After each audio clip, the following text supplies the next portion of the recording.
Hello, good morning, जोहार। मैं राजू और आप देख रहे हैं 24 झारखंड न्यूज। चलिए जानते हैं झारखंड की आज की 25 मुख्य बड़ी खबरों को। चाईबासा में वज्रपात की चपेट में आने से युवक की मौत। 10 जून से पश्चिमी सिंहभूम जिला के झींकपानी थाना क्षेत्र अंतर्गत कुदाहातू स्थित ईंट भट्ठा में वज्रपात की चपेट में आने से एक मजदूर की घटनास्थल पर ही मौत हो गई, जबकि हादसे में 3 महिला समेत 10 लोग झुलसकर घायल हो गए। सभी घायलों को उपचार के लिए सदर अस्पताल चाईबासा लाया गया। चिकित्सकों ने जांच करने के बाद मजदूर को मृत घोषित कर दिया। वहीं सभी घायलों का इलाज सदर अस्पताल में चल रहा। मृतक युवक की पहचान जयंत बघेल है। जानकारी के मुताबिक शनिवार शाम करीब 4 बजे मौसम में अचानक बदलाव आया और फिर बारिश होने लगी। बारिश से बचने के लिए सभी मजदूर भट्ठे का काम छोड़कर अपने अपने कमरे में चले गए। कुछ देर बाद जोर से बादल गरजने लगी और कमरे के पास में ही बिजली गिर गई, जिससे कि सभी लोग वज्रपात की चपेट में आ गए। इसके बाद लोगों में कोहराम मच गया। घटना की जानकारी मिलते ही ईंट भट्ठा मालिक वहां पहुंचे और सभी घायलों को उपचार कराने के लिए सदर अस्पताल पहुंचाया गया। चुनाव कार्य के लिए गाड़ियों की धरपकड़ से वाहन चालकों और यात्रियों की परेशानी बढ़ी। दूसरे राज्यों से रांची आने वाली कई बसें रद्द। लोकसभा चुनाव को लेकर जिला प्रशासन और आयोग तैयारियों में जुटा है। पोलिंग पार्टियों को सुरक्षित बूथों तक पहुंचाने के लिए प्रशासन वाहनों के इंतजाम में जुटा हुआ है। इसे लेकर गाड़ियों की धरपकड़ जारी है। साथ ही प्रशासन ने लोकसभा क्षेत्र में पर्याप्त वाहनों के इंतजाम के लिए वाहन मालिकों को वाहन जमा करने के लिए नोटिस भी जारी किया है। राह चलते वाहनों को पकड़कर इलेक्शन ड्यूटी में लगाया जा रहा है। ऐसे में रांची के वाहन चालकों का कहना है कि चुनाव आयोग ने जितने वाहन जमा करने का निर्देश दिया था उतने वाहन जिला प्रशासन को मुहैया करा दिया गया है, लेकिन इसके बावजूद जिला प्रशासन के द्वारा प्रतिदिन गाड़ियां जब्त की जा रही। वहीं वाहनों को जब्त करने की वजह से चालकों को भी खासा परेशानियों का सामना करना पड़ रहा है। इस संबंध में चालक कल्याण सिंह के सचिव और वरिष्ठ सदस्य राणा बजरंगी सिंह बताते हैं कि जितने वाहनों के इलेक्शन ड्यूटी में सीजर लिस्ट कटा हुआ है वो सभी वाहन जमा कर दिए गए हैं। इसके बावजूद प्रशासन के अधिकारियों के द्वारा यात्रियों से भरे वाहनों को खाली करवा कर जब्त किया जा रहा है। इससे यात्रियों के साथ साथ वाहन चालकों और मालिकों को भी काफ़ी परेशानियों का सामना करना पड़ रहा है। पलामू में पहले दिन 213 पोलिंग पार्टियां बूथों के लिए रवाना। लोकसभा चुनाव के चौथे चरण और झारखंड में पहले चरण का मतदान 13 मई को होना है। पलामू लोकसभा क्षेत्र में भी 13 मई को वोटिंग होगी। शनिवार की शाम 5 बजे से चुनाव प्रचार का शोर थम गया। 13 मई को होने वाले मतदान के लिए शनिवार को पोलिंग पार्टियों की रवानी शुरू हो गई है। पहले दिन पलामू लोकसभा क्षेत्र के 213 मतदान केंद्र के पोलिंग पार्टियों को रवाना किया गया। रविवार को भी मतदान कर्मियों को रवाना किया जाएगा। पलामू लोकसभा क्षेत्र में कुल 22,43,034 मतदाता हैं, जबकि कुल 2,427 मतदान केंद्र बनाए गए हैं।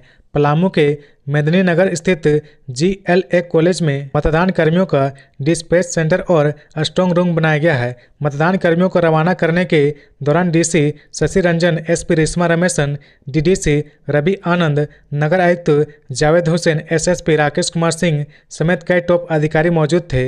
लोकसभा चुनाव को लेकर पोलिंग पार्टियों की गाड़ियों में GPS लगाया गया है। वरीय अधिकारी पोलिंग पार्टियों के मूवमेंट पर निगरानी रखेंगे। पोलिंग पार्टियों को सेक्टर मजिस्ट्रेट और पुलिस के साथ टैग किया गया है। वहीं EVM का मूवमेंट मजिस्ट्रेट और पुलिस की मौजूदगी में होगी। चुनाव को लेकर पलामू लोकसभा क्षेत्र में 105 इंटरमीडिएट स्ट्रांग रूम बनाए गए हैं। सुरक्षा कारणों से यह स्ट्रांग रूम बनाया गया है जो विभिन्न विधानसभा क्षेत्रों में मौजूद है। चुनाव कार्य में 10,000 से अधिक कर्मियों की तैनाती की गई है। वहीं पलामू में लोकसभा चुनाव को लेकर 29 कंपनियों से भी अधिक सुरक्षा बलों की तैनाती की गई है। 6 कंपनियां केंद्रीय रिजर्व RPF के जवान हैं, जबकि लोकसभा चुनाव को लेकर हरियाणा, गोवा, आंध्र प्रदेश, गुजरात पुलिस को भी तैनात किया गया है।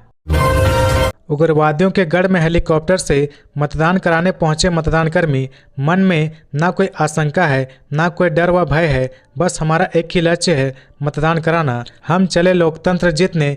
13 मई को शांतिपूर्ण व भयमुक्त माहौल में मतदान कराएंगे, क्योंकि हमारी व जनता की सुरक्षा के लिए सेना के जवान ड्यूटी में लगे हैं। यह कहना गुमला जिले के मतदान कर्मियों का है। मतदान कर्मियों ने कहा कि गुमला जिले में पहले नक्सलियों का खौफ था, परंतु समय बदला, गांव व जंगल की फिजा बदली तो अब वोट बेखौफ पड़ता है, इसलिए इस बार का चुनाव भी बेखौफ होगा। 11 बूथ के लिए 25 मतदान कर्मी शनिवार को भारतीय वायुसेना के हेलीकॉप्टर से क्लस्टर पहुंच गए हैं। जब मतदान कर्मी घर से निकले तो पहले भगवान की पूजा अर्चना की। परिवार के लोगों ने भी कहा कि आप जाइए और लोकतंत्र को जीत कर आइए। खबरों में आगे बढ़ने से पहले अगर अभी तक आपने इस चैनल को सब्सक्राइब नहीं किया तो प्लीज सब्सक्राइब कर ले, जिससे झारखंड की हर छोटी सी बड़ी खबर की अपडेट आप तक पहुंचता रहे। झारखंड के लोगों को 25 मई को सिटी बस और पार्क में मिलेगी फ्री एंट्री। रांची नगर निगम की ओर से लोकसभा आम निर्वाचन में शहरी क्षेत्र में मतदान का प्रतिशत बढ़ाने को लेकर जागरूकता अभियान चलाया जा रहा है। इसी क्रम में निगम 25 मई को रांची संसदीय सीट के लिए होने वाले चुनाव में मतदान करने वाले शहर वासियों को कई तरह की निःशुल्क सुविधा उपलब्ध कराएगा। मतदान के बाद उंगली पर लगाए जाने वाली अमिट स्याही दिखाने पर 25 मई को निगम क्षेत्र के सभी बंदोबस्त पड़ाव स्थल पर वाहनों को रखने की सुविधा निःशुल्क रहेगी। इसी तरह सभी बंदोबस्त पार्क में प्रवेश एवं सिटी बस की यात्रा भी निःशुल्क रहेगी। पार्क में मतदान करने वाले शहरवासी के साथ आए नाबालिग बच्चों को भी प्रवेश की सुविधा बहाल रहेगी। निगम के प्रशासक अमित कुमार ने रांची नगर निगम क्षेत्र के सभी सम्मानित नागरिकों से मतदान दिवस के दिन मतदाता होने के कर्तव्य का निर्वहन ठीक प्रकार से और मतदान जरूर करने का आह्वान किया गया है। चेसायार होम रोड की जमीन जब्त करेगी ईडी, जांच में हुए कई नए खुलासे। ईडी की टीम चेसायार होम रोड की जमीन को जब्त करेगी। ईडी ने अपने जांच के बाद कई खुलासे किए हैं। ईडी ने अपने जांच में पाया कि गिरफ्तार कोलकाता के रजिस्टर ऑफ इंश्योरेंस के कर्मी तापस, संजीत और इरशाद ने चेसायार होम रोड में 4.83 एकड़ जमीन का फर्जीवाड़ा कर उसे बेचने की कोशिश की थी। इस जमीन का सर्किल रेट 22 करोड़ 61 लाख रुपए बताया रहा। हालांकि जमीन का बाजार मूल्य 4 गुना से अधिक है। गौरतलब है कि झारखंड में रांची जमीन घोटाले में जुड़े केस में गिरफ्तार कोलकाता के रजिस्टर ऑफ इंश्योरेंस के कर्मी तापस, संजीत और इरशाद को रांची के बिरसा मुंडा केंद्रीय कारागार भेज दिया गया है। तीनों को अब ईडी रिमांड पर लेकर पूछताछ करेगी। ईडी ने कोर्ट को दिए रिमांड पिटीशन में बताया कि बड़गई अंचल के गिरफ्तार राजस्व उप निरीक्षक भानु प्रताप, मोहम्मद सद्दाम, अफसर अली, प्रिय रंजन शाह, विपिन सिंह और शेखर कुशवाहा उर्फ शेखर महतो ने कई जमीनों का सौदा फर्जी कागजात बनवाकर किया है। ईडी द्वारा कोर्ट को बताया गया कि सद्दाम हुसैन ने बरियातों के खाता नंबर 234 के 6.34 एकड़ का फर्जी डीड 1940 के तारीख में बनाई थी। इस जमीन के प्लॉट 989 और 996 को ईडी ने हेमंत के कब्जे वाली 8.86 एकड़ जमीन का हिस्सा बताया है। ईडी ने दावा किया कि सद्दाम हुसैन, अफसर अली, प्रिय रंजन शाह, शेखर महतो ने गाड़ी मौजा के 4.83 एकड़ जमीन को भी फर्जी डीड पर हड़पने की साजिश रची थी। गौरतलब है कि ईडी के प्रारंभिक जांच में तीनों अपनी संलिप्तता स्वीकार की है। जानकारी के अनुसार हजारीबाग का कोर्ट कर्मचारी मोहम्मद इरशाद के द्वारा फर्जी डीड की राइटिंग की जाती थी। इरशाद ने फर्जी डीड राइटिंग के एवज में पूर्व से जेल में बंद अफसर अली और सद्दाम से तकरीबन 8 लाख रुपए लिए थे। तापस घोष और संजीत कुमार के द्वारा कोलकाता में रिकॉर्ड से पेपर गायब किया जाता था। इसके एवज में मोटी रकम प्राप्त होती थी। देवघर से श्रावणी मेले में रांची व पटना के लिए चलेंगे 180 सीटर विमान। इंडिगो ने की तैयारी। श्रावणी मेला में देवघर से रांची व देवघर से पटना के लिए इंडिगो 72 सीटर की जगह 180 सीटर विमान चलाएगा। देवघर से रांची व पटना आने जाने वाले यात्रियों की बढ़ती संख्या को देखते हुए यह निर्णय लिया गया है। देवघर से रांची व पटना आने जाने वाले में श्रद्धालुओं की संख्या अधिक होती है। श्रावणी मेला में भी देवघर आने वाले श्रद्धालुओं की संख्या बढ़ जाएगी। इंडिगो के अनुसार अक्सर रांची व पटना की फ्लाइट की सीटें फुल हो जाती है। टिकटों की बुकिंग भी तेजी से हो जाती है। कई यात्री देवघर से पुणे व मुंबई के लिए वाया रांची व पटना की कनेक्टिंग फ्लाइट भी लेते हैं। इस कारण रांची व पटना के लिए 72 सीटें अक्सर फुल हो जाती है। 1 जून से शुरू होने वाली देवघर बेंगलुरु फ्लाइट की बुकिंग 24 घंटे के अंदर 50% हो गई है। 10 मई को शाम 7 बजे टिकटों की बुकिंग शुरू हुई व 11 मई शाम 7 बजे तक दोनों तरफ से 80 से अधिक टिकटों की बुकिंग हो चुकी है। 1 जून को बेंगलुरु से देवघर व वापस देवघर से बेंगलुरु की पहली उड़ान में ही 50% यात्रियों ने टिकट की बुकिंग कराई है। नई उड़ान शुरू करने को लेकर देवघर एयरपोर्ट में इंडिगो ने अपने कर्मचारियों की संख्या भी बढ़ाने की प्रक्रिया शुरू कर दी है। गिरिडीह के पूर्व विधायक जयप्रकाश जेएमएम से निलंबित, बोले जनता के आह्वान पर लड़ रहा हूं। जेएमएम झारखंड मुक्ति मोर्चा ने गिरिडीह के पूर्व विधायक जयप्रकाश वर्मा को पार्टी से निलंबित कर दिया है। जेएमएम की तरफ से जारी किए गए पत्र में लिखा कि 2024 के आम चुनाव में आपके द्वारा कोडरमा निर्वाचन क्षेत्र से नामांकन किया गया है, जो गठबंधन धर्म के विपरीत है। आपके द्वारा कोडरमा निर्वाचन क्षेत्र से नामांकन किया गया है, जो गठबंधन धर्म के विपरीत है।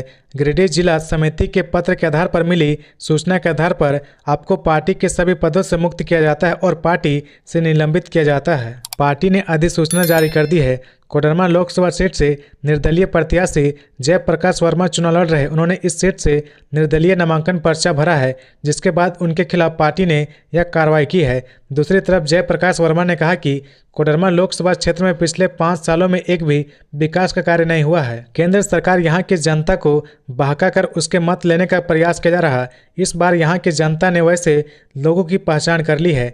जनता के आह्वान पर उन्होंने निर्दलीय प्रत्याशी के रूप में अपना नामांकन दाखिल किया है।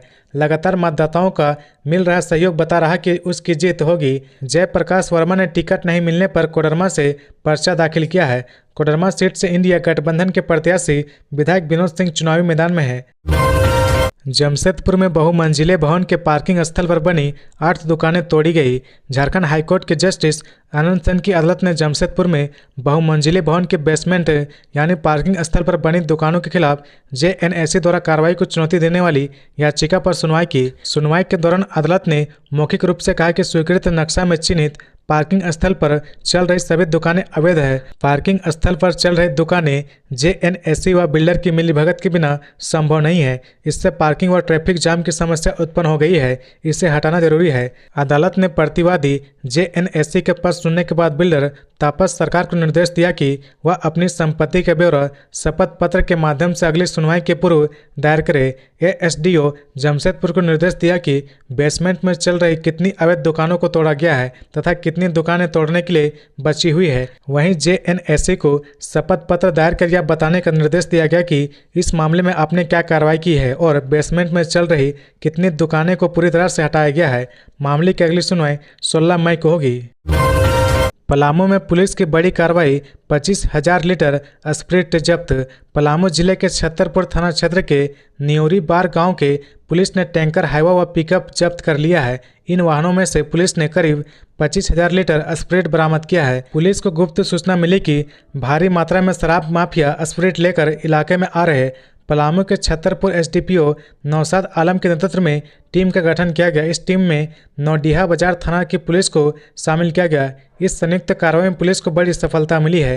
विभागीय पदाधिकारी का कहना है कि शराब माफिया बड़े पैमाने पर स्प्रिट लाकर छतरपुर और नौडीहा बाजार थाना क्षेत्र के इलाके में गोदाम में रखा जा रहा था। आधा टैंकर स्प्रिट को खाली कर दिया गया, जबकि हाईवा और पिकअप वैन में गैलन में रखा स्प्रिट जब्त कर लिया गया।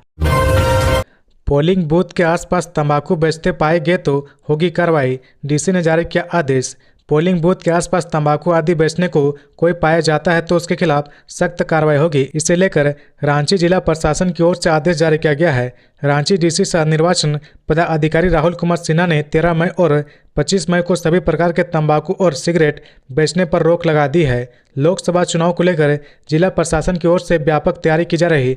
चुनाव में मतदान करने के लिए जहां एक एक मतदाता को जागरूक किया जा रहा, वहीं रांची के उपायुक्त सह जिला निर्वाचन पदाधिकारी राहुल कुमार सिन्हा मतदान केंद्र पर मतदाताओं को सुरक्षा व्यवस्था और सुविधाएं उपलब्ध कराने के लिए लगातार अधिकारियों को आवश्यक दिशा निर्देश देते नजर आ रहे हैं। इसी के मद्देनजर 13 मई और 25 मई को रांची जिले के विभिन्न विधानसभा क्षेत्रों के मतदान केंद्रों और उसके आसपास तंबाकू उत्पादों या सिगरेट, बीड़ी, गुटखा, पान मसाला, जर्दा आदि के उपयोग पर पूरी तरह से प्रतिबंध लगाने का आदेश जारी किया गया है। 13 मई को होने वाले चुनाव में रांची जिले को भी 2 विधानसभा सीटें खूंटी और लोहरदगा है, जिसमें खूंटी लोकसभा क्षेत्र के लिए तमाड़ विधानसभा के मतदान केंद्रों और लोहरदगा लोकसभा के लिए मांडर विधानसभा के मतदान केंद्रों पर मतदाताओं की हर सुविधा का ख्याल रखा गया है। प्रशासन इसकी देखरेख कर रहा है।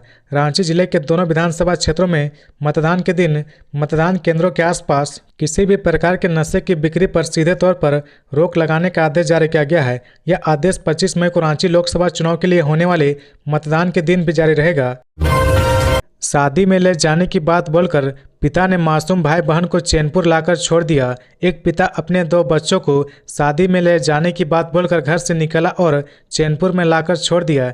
चैनपुर थाना क्षेत्र के तिगावल गांव से शनिवार की देर शाम पुलिस ने दोनों मासूम बच्चों को बरामद किया। चैनपुर पुलिस को सूचना मिली कि 2 बच्चे पिछले 3 दिनों से तिगावल गांव में हैं, जिनके परिजनों का कुछ अता पता नहीं। इसके बाद चैनपुर पुलिस दोनों बच्चों को अपने साथ चैनपुर थाना ले आई। पुलिस के पूछताछ में बच्चों ने बताया कि वे दोनों भाई बहन हैं। लड़के का नाम आनंद कुमार और वहीं लड़की का नाम रीता कुमारी है। आनंद कुमार ने बताया कि पिता का नाम महिल है, माता का नाम रानी देवी है और गांव रानीगंज है। बातचीत से दोनों बच्चे बिहार के लग रहे। उसने बताया कि पिता हमें शादी में ले जाने के नाम पर घर से लेकर चले आए और यहां छोड़कर भाग गए। वहीं चैनपुर पुलिस ने बताया कि दोनों मासूम बच्चों के परिजनों की खोजबीन की जा रही। फिलहाल दोनों बच्चे को JSLPS महिला समूह के पास भेजने की तैयारी चल रही है। RRDA क्षेत्र में बनने वाले भवनों में अब रेन वाटर हार्वेस्टिंग अनिवार्य, आर्किटेक्ट को दी गई जिम्मेदारी। राजधानी में लगातार गिरते भूगर्भ जल स्तर को देखते हुए शहर के बाहरी क्षेत्रों में भी सख्ती शुरू हो गई है।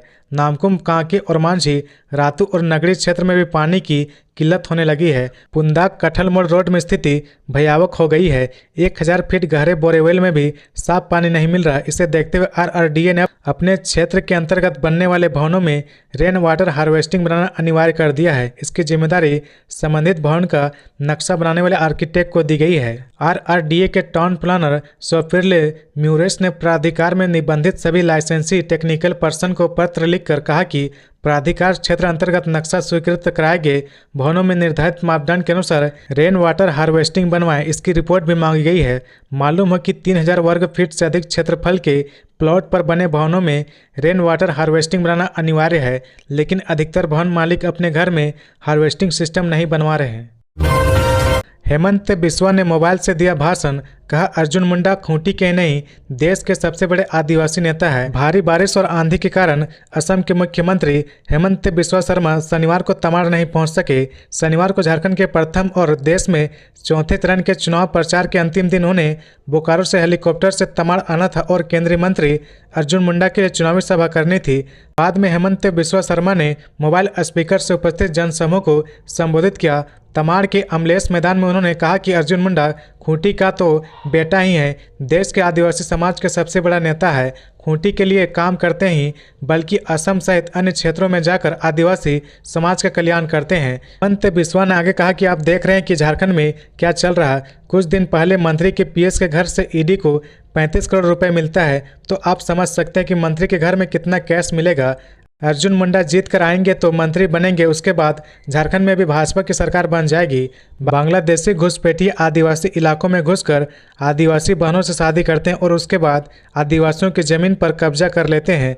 झारखंड में जितना कन्वर्जन चल रहा है उसके खिलाफ भी हमें आवाज़ उठाने की ज़रूरत है। हेमंत बिस्वा ने कहा कि हमारे देश में BJP की सरकार बनेगी, उसके आगे झारखंड में डबल इंजन सरकार बनेगी। हम लोग सब मिलकर झारखंड की कल्याण के लिए, झारखंड की अस्मिता के लिए और झारखंड के विकास के लिए काम करेंगे। आजसू पार्टी प्रमुख सुदेश महतो ने कहा कि यह चुनाव हमारे लिए नकारात्मक सोच वाले से लड़ाई है, समाज को तोड़ने वाली शक्ति के खिलाफ है। ये चुनाव राष्ट्रीय चुनाव है। देश कौन चलाएगा और देश को प्रगति पथ पर कौन ले जाएगा, इसका चुनाव तय करेगा। पलामू में पहले दिन 213 पोलिंग पार्टियां बूथों के लिए रवाना। लोकसभा चुनाव के चौथे चरण और झारखंड में पहले चरण का मतदान 13 मई को होना है। पलामू लोकसभा क्षेत्र में भी 13 मई को वोटिंग होगी। शनिवार के शाम 5 बजे से चुनाव प्रचार का शोर थम गया। 13 मई को होने वाले मतदान के लिए शनिवार को पोलिंग पार्टियों की रवानी शुरू हो गई है। पहले दिन पलामू लोकसभा क्षेत्र के 213 मतदान केंद्र के पोलिंग पार्टियों को रवाना किया गया। रविवार को भी मतदान कर्मियों को रवाना किया जाएगा। पलामू लोकसभा क्षेत्र में कुल 22,43,034 मतदाता हैं, जबकि कुल 2,427 मतदान केंद्र बनाए गए हैं।